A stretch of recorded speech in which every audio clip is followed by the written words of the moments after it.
सल्ली अला रसूलिहिल करीम बिस्मिल्लाहिर्रहमानिर्रहीम या अय्युहल्लज़ीना आमनुत्तकुल्लाह व कूनू मअस सादिकीन।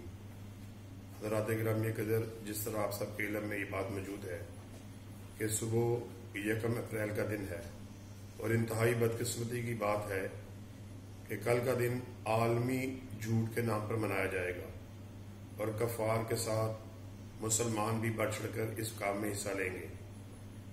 अल्लाह रब्बुल इज़्ज़त कलाम मजीद में इरशाद फरमा रहे हैं कि ए लोगो, ईमान वालो, मुत्तकी बन जाओ और सच्चों का साथ दो। ये हमारी इंतहाई बदनसीबी है, बदकिस्मती की बात है कि हम बगैर सोचे समझे इस दिन के मनाने में सभी शऊरी और गैर शऊरी तौर पर शामिल हो जाएंगे।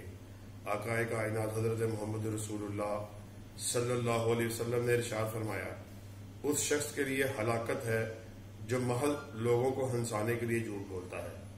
तो इस हदीस से, किताब और सुन्नत के मुताले से हमें ये बात पता चलती है कि झूठ चाहे मजाक में हो चाहे संजीदगी से हो, हमें इससे हर सूरत इज्तनाब करना चाहिए और हमें अपना जायजा लेना चाहिए कि हम इस कबीरा गुनाह में, अल्लाह ना करे, कहने वाला या सुनने वाला इसमें से कोई भी इस बात में इन्वॉल्व हो जाए।